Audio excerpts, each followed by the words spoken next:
Jadi pemimpin sejati itu selalu punya kebutuhan yang dalam untuk membawa perubahan.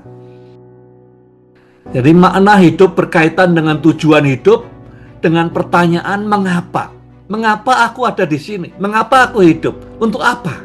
Why? Jadi lebih baik daripada orang lain, belum tentu kita menemukan makna kita. Karena makna kita ya datangnya dari tadi. For we are here for a reason. Kita ada di sini karena Tuhan mau ada, kita ada di sini. Tidak ada yang kebetulan.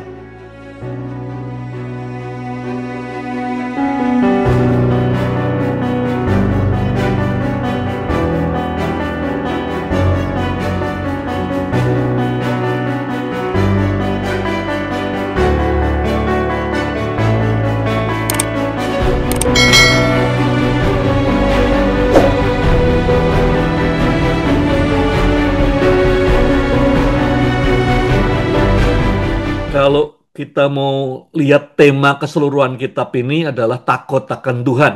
Nanti kita ketemu kunci, ayat kuncinya di pasal 12 ayat ke-13. Tinggal satu yang tidak sia-sia, yaitu takut akan Tuhan. Above all else, di atas semuanya itu, ya, yang tetap tinggal, yang ada maknanya adalah takut akan Tuhan. Di pasal 1 dan pasal 2 ini, saya beri topik, pemimpin ilahi itu membangun dan menawarkan makna hidup kepada orang banyak.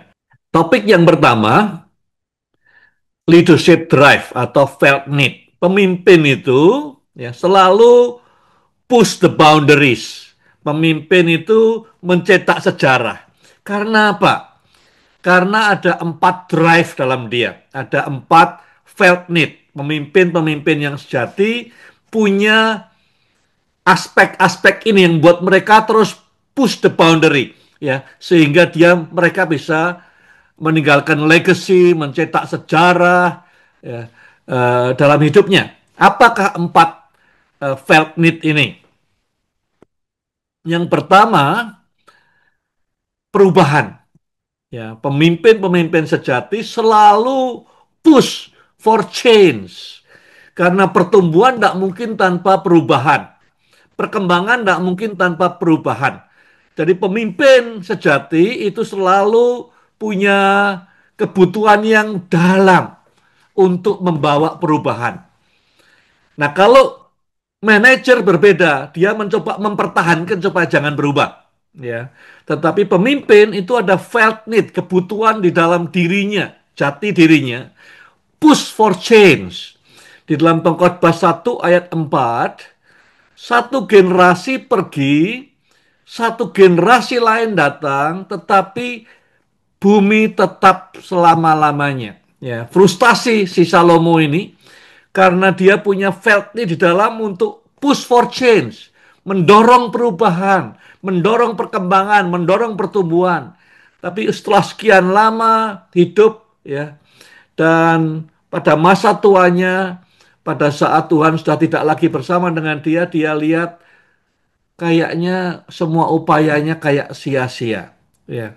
Satu generasi datang, satu generasi pergi, tetap sama saja. Jadi yang pertama, saudara cek 4 hal ini ada enggak dalam hidupmu. Push, satu for change. Pemimpin selalu mendorong perubahan ke arah yang lebih baik. Ya, dia tidak akan senang tinggal di status quo. Kalau ada pemimpin yang senang tinggal di status quo, ini sakit pemimpin yang seperti ini. Ya, selalu ingin lebih baik, selalu ingin berkembang, dan itu membutuhkan perubahan. Nomor 2, felt need nomor 2 apa? Kita lihat di Pengkhotbah 1 ayat 7. Semua sungai mengalir ke laut, tapi laut tidak menjadi penuh. Ya. Kayaknya sungai tiap hari mengalir ke laut, tapi lautnya tidak bisa menjadi penuh. Frustasi juga. Jadi apa yang menjadi kebutuhan di dalam seorang pemimpin? Dia ingin bisa nambah nilai. Ya. Dengan upayanya add value. Selalu berusaha add value. Saudara pemimpin, sudah di perusahaan, sudah di gereja, di pelayanan, dimanapun, selalu ada desire untuk add value. Satu, Dan kedua, semua pemimpin ingin sukses. Ingin sukses itu terjadi kalau apa? Saudara-saudara complete sesuatu. Sukses sekolah apa? Kalau wisuda. Ya. Sukses itu kalau completing sesuatu. Ini air mengalir ke laut, lautnya tidak pernah penuh. Ya. Jadi faktor kedua, pemimpin punya felt need, adding value. Nah, itu ada enggak? Kalau pemimpin, kalau saudara tidak ada lagi desire untuk add value, dimanapun saudara berada, di pelayanan, di gereja, di tempat kerja, di sekolah, di kampus, dimanapun juga, pemimpin sejati selalu kepingin add value. Kalau dia tidak punya kesempatan itu, akan merasa gerah, gitu ya. Dan kedua, dia ingin complete the process. Ada conclusionnya, ada closure-nya. Ya, udah selesai tahap ini, tahap berikutnya, ada tahap ini yang berhasil apa tidak. Ya, jadi nomor dua, adding value dan a sense of completion. Ya. Yang nomor tiga, di dalam Pengkhotbah 1 ayat 10 dikatakan, adakah sesuatu yang dapat dikatakan, lihatlah ini baru, tetapi itu sudah ada dulu, lama sebelum kita ada. Yang ketiga, pemimpin itu selalu senang kalau dia mengawali sesuatu. Ya. Ada kebaharuan, awal, asli, yang memulai. Kalau kita pergi ke tempat pertama kalinya, ngalami pertama kalinya naik pesawat, naik pergi kemana pertama kalinya, ada sense of novelty. Ya. Pemimpin punya felt need ini, selalu ingin punya apa namanya, excited, selalu excited dengan sense of novelty. Karena apa? Karena kita ingin hidup kita ini bisa menjadi tanda dalam sejarah. Mulainya siapa? Ya, periode ini. Ya, baik itu kita mulai pertama kali, ya, atau hidup kita ini menancapkan pertama kali dalam sejarah siapa yang mengerjakan ini. Yang memperkenalkan pertama kali siapa? Jadi ada begitu Salomo lihat dari perspektif dunia, dia lihat semuanya yang baru tidak ada. Perputaran waktu ini kayak berputar, kayak circle, ya. Maka dia frustasi karena pemimpin punya felt need, the sense of novelty. Selalu ingin ini yang mulai siapa? Gereja ini yang mulai siapa? Plan yang mulai siapa? Ya, atau yang rintis siapa? Ya, selalu ada sense of novelty. Yang mulai persekutuan di kantor itu siapa? Yang mulai memberitakan Injil pertama kali ke si A siapa? Ya, itu sense of novelty. Ada enggak itu dalam kita?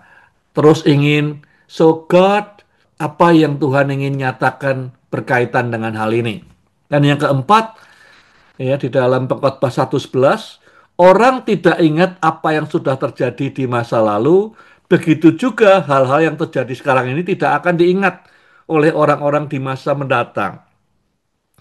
Jadi kebutuhan yang keempat dari seorang pemimpin adalah dia ingin meninggalkan warisan, ingin meninggalkan legacy, ingin namanya, karyanya diingat melampaui usianya, melewati usianya di dunia ini.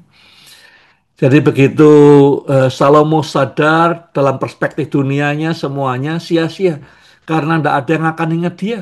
Setelah dia mati, ya tidak ada ingat dia. Generasi berikutnya juga tidak ingat dia lagi. Jadi yang keempat ini semua pemimpin ada kerinduan leaving a legacy. Mungkin bukan namanya, tetapi karyanya, ya bisa terus berdampak di generasi-generasi yang mendatang.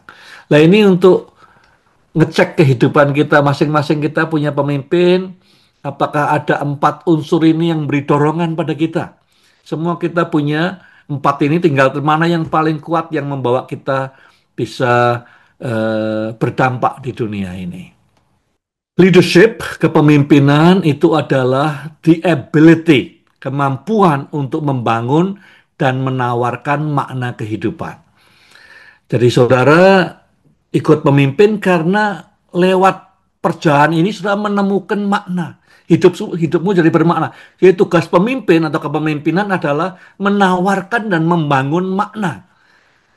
bagi orang banyak, hidupmu tidak hanya numpang lewat saja di atas bumi, ada maknanya. Itu tugas pemimpin. Sehingga orang-orang berbondong-bondong ikut dia karena merasa dengan ikut pemimpin ini, tapi ada pemimpin juga yang menawarkan bukan makna, menawarkan kekayaan, menawarkan ketenaran, menawarkan yang lain, kesenangan, ya. Eh, jadi makna diturunkan derajatnya menjadi barang-barang yang fana. Nah, ini bukan pemimpin menurut saya. Ya, pemimpin tapi bukan pemimpin ilahi. Ya, karena pemimpin ilahi selalu membangun makna dan menawarkan makna kepada orang banyak. Apa sih makna kehidupan?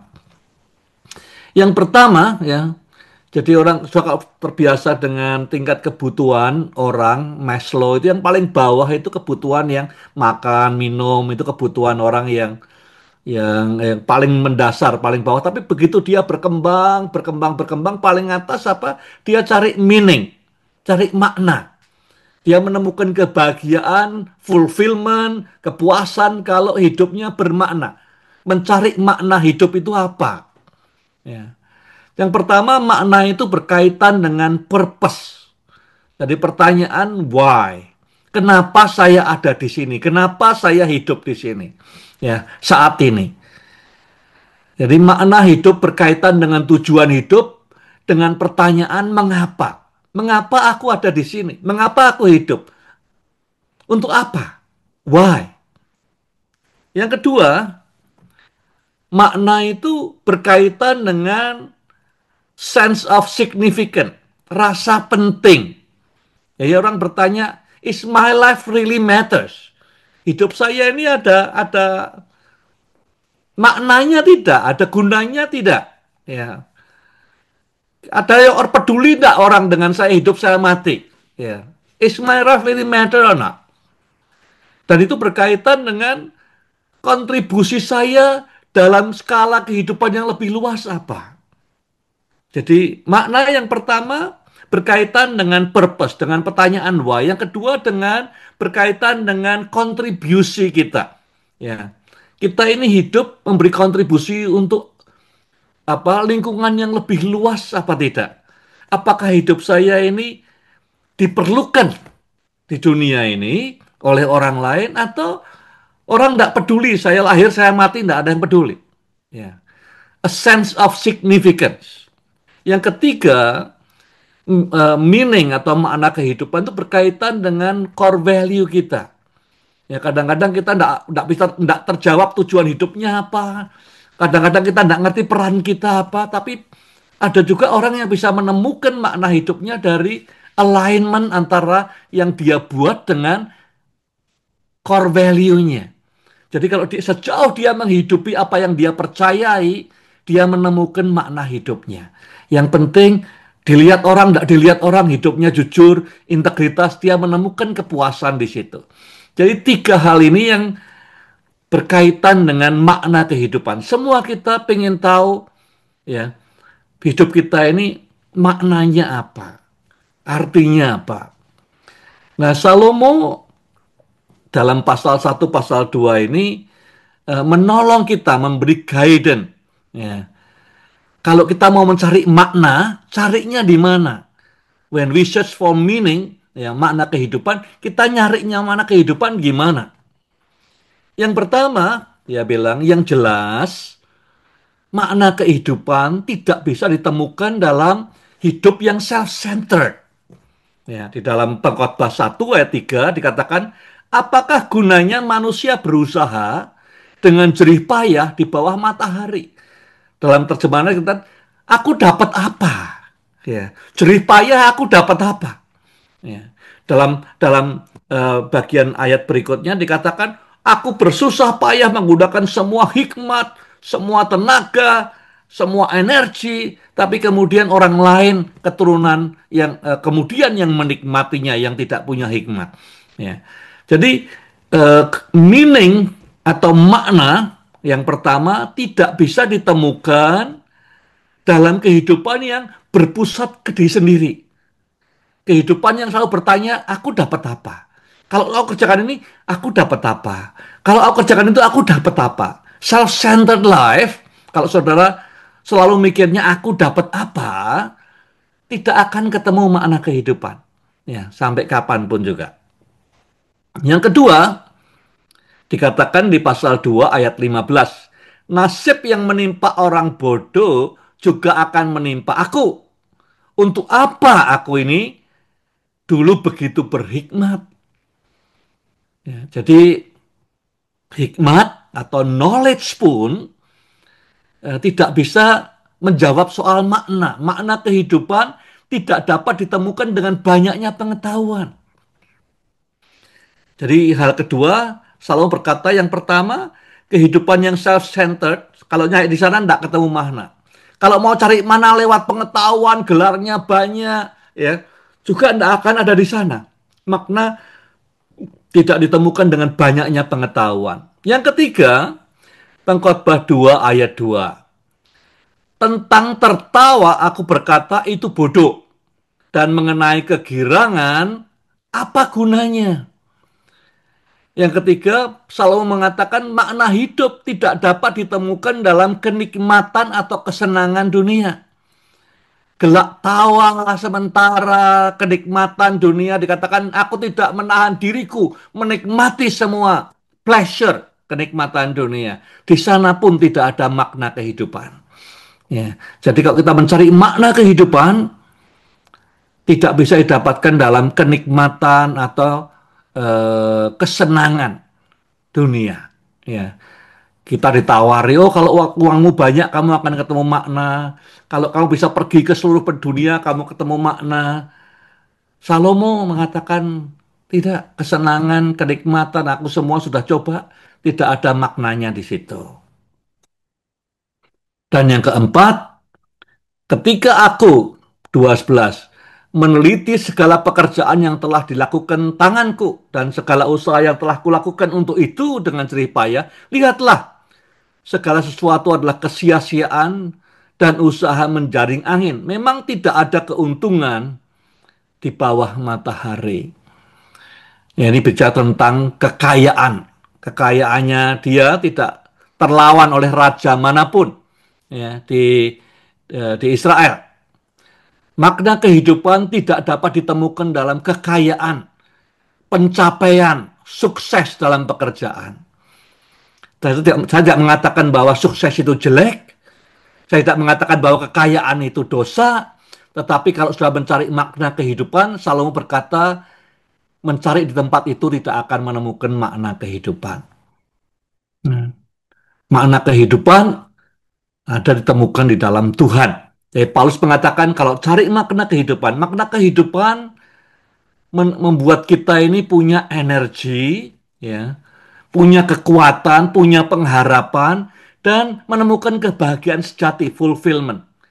Tidak bisa dicari di banyaknya pengetahuan, kehidupan yang self-centered, tidak bisa di kenikmatan, tidak ada di kekayaan atau kesuksesan.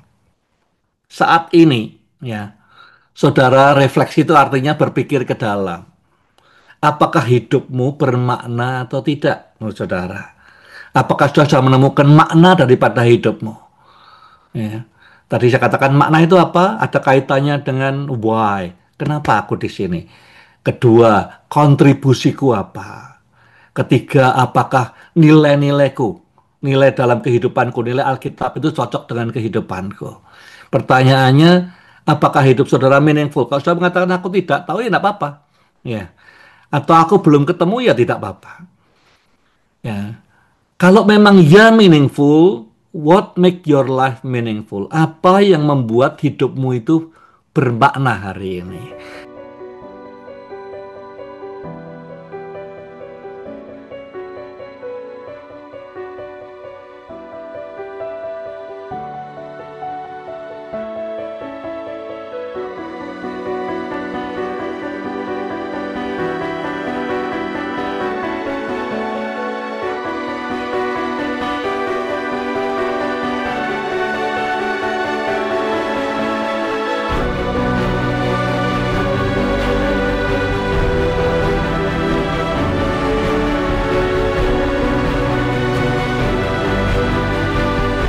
Saudara, kalau saudara bisa menemukan makna hidupmu, ya, bahwa God want me to be here.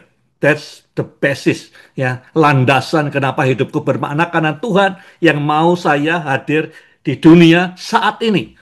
Bukan 50 tahun lalu, bukan 50 tahun ke depan, tapi saat ini Tuhan mau saya ada di sini with a purpose, for a reason. Ya. Kalau itu kita sadari dan kita embrace, maka maksud atau makna hidup itu menjadi force, kekuatan, ya, yang luar biasa untuk mengatasi penderitaan.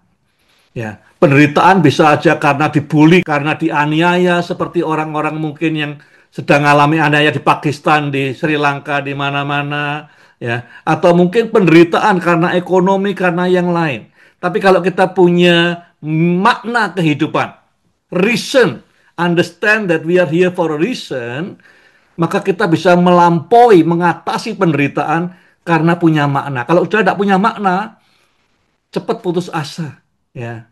Buat apa hidup di dunia ini? Semua penderitaan, semua susah, ya. Dia itu artinya makna kehidupan itu akan memberikan ketahanan, akan memberikan pengharapan yang memampukan orang untuk mengatasi rasa sakitnya. Ya. Jadi makna hidup itu bukan sekedar cuman gagasan di kepala kita, tetapi part of faith, core daripada iman kita bahwa we are here, kita ada di bumi ini saat ini, ya, karena Tuhan maunya begitu. He has reason, dia ada purpose di balik itu. Kalau kita embrace itu, nemukan itu, walaupun belum tahu gambaran lengkapnya, maka itu memberikan kita kekuatan yang luar biasa mengatasi penderitaan, memberikan ketahanan, memberikan pengharapan, dan memampukan orang untuk bisa mengatasi rasa sakit atau penderitaannya. Jadi sangat penting setelah memuridkan orang, tolong orang untuk sadar makna hidupnya. There is no one here for accidents. God want us to be here for a reason. Ya, ya. Jadi orang kalau tidak menemukan makna hidupmu, menemukan makna hidupnya, kemudian mencari kepuasan di tempat-tempat yang keliru. Karena makna kehidupan itu memberikan kepuasan tersendiri. Kita cukup bahwa Tuhan ingin saya di sini, bahwa Tuhan punya purpose, punya reason, ya, dalam hidup saya, that's memberikan satisfaction. Tapi kalau kita tidak ketemu itu, kita biasanya cari ke tempat-tempat yang keliru, ya, kepuasan itu. Karena makna kehidupan kita tidak embrace yang dari firman Tuhan. Yang pertama, yang dikatakan di Pengkhotbah 1 ayat 16. Aku berkata dalam hati, lihatlah, aku telah memperbesar dan menambah hikmat lebih daripada semua orang yang memerintah atas Yerusalem sebelum aku. Dan hatiku telah memperoleh banyak hikmat dan pengetahuan. Jadi dia mulai mencari maknanya dengan mengatakan bahwa saya lebih baik daripada orang lain. Ya. A sense of winning by defeating others. Orang-orang yang mulai kabur makna hidupnya, mulai bandingkan dirinya. Dia kata, tidak ada raja lain yang sehebat aku, tidak ada orang lain yang sepintar aku. Ya. Jadi merasa menang, merasa lebih baik dari orang lain. Kita menemukan makna dengan terus ingin mengalahkan orang lain, winning, winning, winning, winning, winning, dengan tujuan saya lebih baik daripada orang lain. Kita pikir kalau saya lebih baik daripada semua orang, saya menemukan kepuasan, saya ketemu makna. Tidak. Ya, Salomo berusaha dan tidak menemukan maknanya. Semuanya sia-sia. Walaupun dia sudah mengalahkan semua raja Israel. Dengan menjadi lebih baik daripada orang lain, belum tentu kita menemukan makna kita. Karena makna kita ya datangnya dari tadi. For we are here for a reason. Kita ada di sini karena Tuhan mau kita ada di sini. Tidak ada yang kebetulan. Nomor 2, di dalam 2 ayat 1, aku berkata dalam hati, mari aku hendak menguji kegirangan. Nikmatilah kesenangan, tapi lihat, juga itu pun sia-sia. Kedua, kita mencari makna kepuasan dalam kenikmatan, kesenangan, ya, kenikmatan dunia, kesenangan yang dilihat mata, yang dirasakan oleh lidah, semua, ya, dan kebebasan, Kita pikir kalau kita bebas, tidak diatur siapa-siapa, kita akan menemukan kepuasan. Salomo bilang tidak. Tidak ada yang restrain. Aku tidak menahan apapun juga untuk menikmati apapun juga di dunia ini. Tapi itu pun dia bilang kesia-siaan. Banyak orang ya berusaha mencari makna hidup di kesenangan, kenikmatan, kebebasan. Tapi Salomo berkata tidak ada. Tidak ada di sana. Yang ketiga, 2 ayat 4. Aku melakukan pekerjaan-pekerjaan besar. Proyeknya besar-besar Salomo ini. Mendirikan bagiku rumah-rumah, real estate. Ya, nanam kebun, kebunnya banyak sekali mungkin, kebun-kebun anggur. Jadi dia mencoba mencari makna kehidupan dalam kekayaan, dalam prestise, dipandang orang, terkenal, ya, tersohor. Di situ pun tidak ditemukan makna kehidupan. Tidak ada kepuasan yang sesungguhnya. Kepuasan ada di makna kehidupan yang datangnya dari Tuhan. Yang keempat, Pengkhotbah 2, 10 dan 11. Sebab hatiku bersuka cita karena segala jerih payahku, itulah buah segala jerih payahku. Ketika aku meneliti segala pekerjaan yang telah dilakukan tanganku dan segala usaha yang telah kulakukan untuk itu, dengan jerih payah, lihatlah, segala sesuatu adalah kesia-siaan. Ada orang yang dulu saya juga workaholic, ya senang kerja, menyibukkan diri, menemukan kepuasan dengan kerja keras, ya kesibukan. Kita pikir kita bisa menemukan makna hidup dengan kerja keras, sibuk, ya. Kita pikir dengan kerja keras, dengan sibuk, kita akan menemukan kepuasan, kebahagiaan. Salomo berkata, sia-siaan juga. Ya, jadi cari di tempat yang keliru. Makna Tuhan sudah berikan di dalam hidup kita. No accident, we are here for a reason. Kalau kita hidupi nilai-nilai Alkitabiah, maka akan muncul, akan mekar makna hidup itu. Pertanyaan untuk direnungkan, ya teman-teman yang belum menemukan makna hidup, masih ragu, ya weekend ini, ya Jumat, Sabtu, Minggu renungkan. Tanya pertanyaan satu ini, dalam 30 hari terakhir, apa yang selama ini memberikan kepuasan tertinggi dalam hidupmu? Ya, apakah 4 hal tadi? Ya, kerja keras, kesibukan, eh, lebih baik daripada orang lain, mengalahkan orang lain, kekayaan, ketenaran. Apa yang sesungguhnya membuat saudara puas selama 30 hari terakhir ini? Ya, kalau hal-hal tadi, ya saudara mungkin perlu duduk diam dan memahami betapa Tuhan ingin saudara tahu. You are here for a reason. God is the God of purpose, the God of intentional. Tuhan yang menciptakan saudara dan saya, menaruhnya saat ini di sini, punya tujuan, dan tujuannya itu dia siap nyatakan, tadi Kolose 1 ayat 26 ada 7. Ya, dia siap, dia memilih kita untuk dia menyatakan kemuliaannya kepada kita.